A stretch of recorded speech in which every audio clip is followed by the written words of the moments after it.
2019년 전 세계 넷플릭스 시청자들을 단숨에 사로잡은 한국 작품이 있었습니다. 킹덤입니다.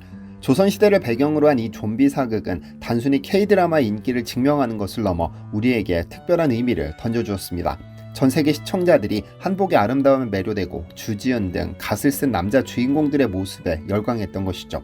특히 해외 팬들 사이에서는 갓이 이제 가장 힙한 패션이다라는 농담이 유행할 정도였고, 실제로 아마존 등 해외 온라인 쇼핑몰에서는 킹덤 갓이 판매되기도 했습니다. 그런데 여기서 의문이 생깁니다. 우리는 왜 이 킹덤의 성공에 유독 자부심을 느꼈을까 말이죠. 답은 간단합니다. 바로 우리의 전통 문화가 제대로 표현되었기 때문이었죠. 사실 한류의 눈부신 성장에도 불구하고 우리는 늘 한 가지 갈증을 품고 있었습니다.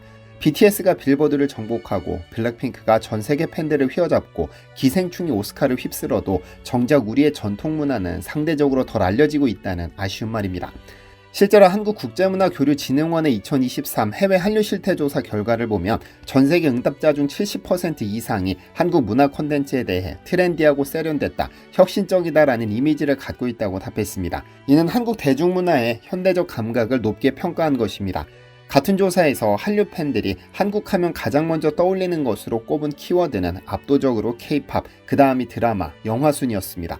반면 전통 문화를 첫손에 떠올린 응답은 고작 4.1%에 불과했죠. 즉 한국 문화라 하면 아이돌 음악과 드라마 같은 이미지만 떠올리고 한복이나 한옥, 전통 예술 등을 잘 모른다는 뜻입니다. 실제로 서구권에서는 한복을 일본 기모노나 중국 치파오와 혼동하거나 한국 사찰 양식을 중국 불교 사원과 구분하지 못하는 일도 비일비재했습니다. 한류의 세계적 성장에도 불구하고 우리 전통 문화의 존재감은 아직 미미하다는 현실에 많은 한국인들이 전통 문화도 더 알려졌으면 좋겠다는 갈증을 느끼었던 것이죠. 물론 노력이 없었던 것은 아닙니다. 한국 문화주간 행사도 개최하고 유네스코 무형문화유산 등재도 추진하고 프랑스 루브르 박물관에서 열린 한복 전시회처럼 해외 유수기관에 전통문화를 소개하는 시도도 있었습니다. 그럼에도 한류 콘텐츠의 폭발적인 인기 규모에 견주어보면 전통문화의 존재감은 여전히 미미한 수준이었습니다. 그런데 아주 흥미로운 한류 콘텐츠 하나가 2025년 전세계 콘텐츠 시장을 발칵 뒤집어 놨습니다. 안녕하세요, 디스멘털입니다. 지난 6월 20일 넷플릭스를 통해 전 세계에 공개된 K-팝 데몬 헌터스는 지금까지 보지 못한 한국적 상상력을 전면에 내세웠습니다.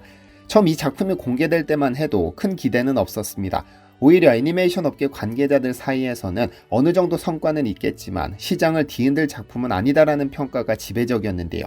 대규모 마케팅도 없었고 그저 K-팝 팬들을 위한 니치 마켓용 작품 정도로 여겨졌습니다. 그런데 이 모든 예상이 보기 좋게 깨졌습니다. 불과 공개 4일 만에 41개국에서 시청률 1위를 기록하며 전례 없는 흥행 돌풍을 일으킨 겁니다. 첫 공개 다음 날인 6월 21일에는 미국, 독일, 프랑스 등 17개국에서 영화 부문 시청 1위를 달성했고 6월 23일 기준 플릭스 페트롤의 글로벌 영화 순위에서 시청 점수 781점을 기록하며 압도적인 1위를 차지했죠. 이게 얼마나 대단한 기록인지 감이 안 오시나요? 2021년 공개되어 전 세계적으로 화제를 모았던 넷플릭스 애니메이션 아케인과 비교해보면 됩니다. 아케인은 세계적인 게임 리그 오브 레전드의 스토리를 다룬 작품으로 일주일 만에 52개국 시청률 1위를 달성했었습니다. 그런데 K-팝 데몬 헌터스는 단 4일 만에 41개국 1위라는 기록을 세운 겁니다. 완전히 새로운 IP로 말이죠. 여러 글로벌 흥행 요인이 있겠지만 많은 이들이 첫손에 꼽는 것은 단연 OST였습니다. 앨범 공개와 동시에 아이튠즈 앨범 차트 1위, 애플뮤직 앨범 차트 4위까지 올랐고 각종 음원 지표에서 두각을 드러냈습니다. OST 음원이 미국 스포티파이 일간 탑송 차트에 대거 진입했는데 가상 걸그룹 헌트릭스의 노래 골든이 글로벌 차트 7위, 요 아이돌 11위, 소다팝이 17위 등 상위권을 휩쓸었으며 미국 차트에서도 요 아이돌 6위, 골든 8위 등 여러 곡이 50위권 내에 들며 선전했죠. OST가 이처럼 주목받는 건 단순한 배경음악을 넘어 완성도 높은 K-팝 음악 자체로서 사랑받고 있다는 뜻입니다. 실제 팬들 사이에서는 노래들이 워낙 좋아서 그냥 음원 차트에 나와도 믿겠다는 반응이 나왔는데요. YG 엔터테인먼트 산하 더 블랙 레이블의 수장 테디가 총괄 프로듀서로 참여해 OST 전곡의 프로듀싱을 진두지휘했고 걸그룹 트와이스의 정연, 지호, 채영이 부른 테이크 다운, 국중 아이돌 그룹의 곡인 하우 이츠 던, 소다팝, 솔로곡 골든 등 다채로운 K-팝 넘버들이 수록됐습니다. 실제 K-팝 산업의 톱 프로듀서와 아티스트들이 대거 참여한 만큼 영화 OST인데도 일반 아이돌 앨범만큼 퀄리티가 높다는 호평이 자자합니다. 결국 미국 빌보드 메인 앨범 차트인 빌보드 200에 8위로 진입하며 사운드 트랙으로서는 역사적인 이정표를 세웠죠. 재미있는 건 이 OST가 단순히 K-팝의 형식만 빌린 게 아니라는 점입니다. 한국 전통악기의 소리를 현대적으로 재해석하고 무속음악의 리듬을 팝비트와 결합시키는 등 진정한 의미의 퓨전을 보여줬습니다. 외신에서는 이를 두고 K-팝이 마침내 서사를 가진 문화 콘텐츠로 거듭났다고 평가했죠. 하지만 이처럼 뜨거운 성공의 그림자에는 예상치 못한 논란도 있었습니다. 중국이 문화도용이라는 더러운 손을 뻗쳤으니까요. 영화 공개 직후 중국 최대 리뷰 플랫폼 더우반에는 이건 명백한 중국 문화 표절이라며 수천 건에 달하는 비난 댓글이 올라왔습니다. 작품 속에 등장하는 전통 매듭, 호랑이 모티브, 한의학적 설정, 한옥 건축 양식 등을 지목하며 한국이 중국 문화를 훔쳐갔다고 주장했습니다. 여기서 또 아이러니한 점은 중국은 넷플릭스가 공식적으로 서비스되지 않는 국가라는 사실입니다. 즉 이 수많은 평가는 불법 스트리밍이나 복제 파일을 통해 영화를 시청했기에 가능한 것이었습니다. 하지만 중국 네티즌들이 틀렸습니다. 한국의 매듭 예술인 매듭은 중국식과 디자인, 색감, 술의 길이, 미학적 전통이 완전히 다릅니다. 온돌이나 한의학 역시 수천 년간 독자적으로 발전해온 전통이고 특히 중국이 문제 삼은 청룡 언월도는 초기 아트 컨셉에는 있었지만 실제 작품에서는 한국 전통 무기인 곡도를 사용했습니다. 그리고 그렇게 문화도용을 주장한 중국 초대형 온라인 쇼핑몰 알리바바에는 K-팝 데몬 헌터스 관련 상품이 불티나게 판매되고 있는 것은 아이러니입니다. 하지만 이런 논란은 오히려 작품에 대한 국제적 관심을 높였습니다. X에서는 K-팝 데몬 헌터스 해시태그가 전 세계 실시간 트렌드 1위를 기록했고 팬아트, 2차 창작, 커버 영상이 쏟아지며 바이럴 붐을 이끌었습니다.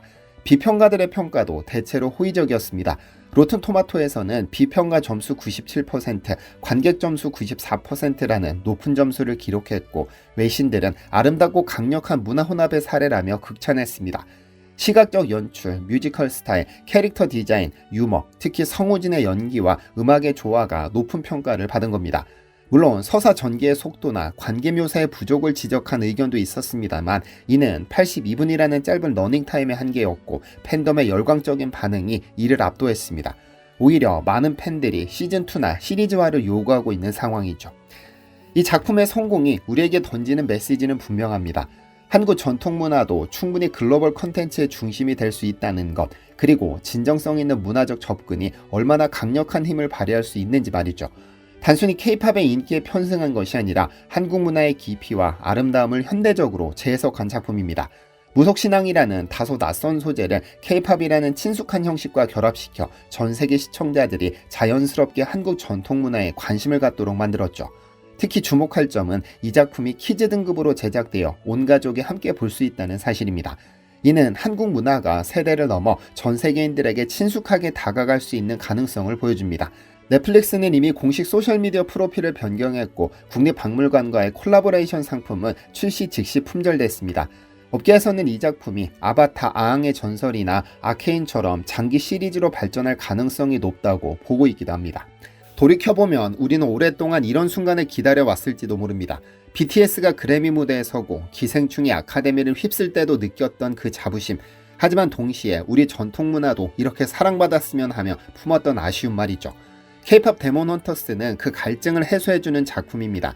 갓이 아니라 놀이개와 한복이, 김치가 아니라 무속 신앙과 신화가 전 세계인들의 관심을 받고 있으니까요. 그것도 가장 현대적이고 트렌디한 방식으로 말입니다.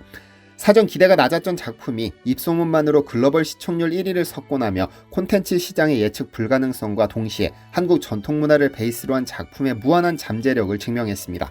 이는 단순한 상업적 성공을 넘어 한류의 새로운 가능성을 보여주는 의미 있는 사례로 기록될 것은 자명한 사실입니다. 지금 한류의 세계관은 무한대로 확장 중에 있습니다. K-팝과 K-드라마를 넘어 이제는 우리의 전통과 신화, 정신문화까지도 세계인들과 함께 나눌 수 있는 시대가 왔으니까요. 어쩌면 이 작품은 그 시작점에 불과할지도 모르겠습니다. 시청해주셔서 감사합니다. 디시멘터리에서는 여러분의 제보를 기다립니다. 제 채널에서 다뤘으면 좋겠는 뉴스 또는 널리 알려졌으면 하는 영상은 디시멘터리 네이버.com으로 보내주시면 소중히 제작하겠습니다. 시청해주셔서 감사합니다.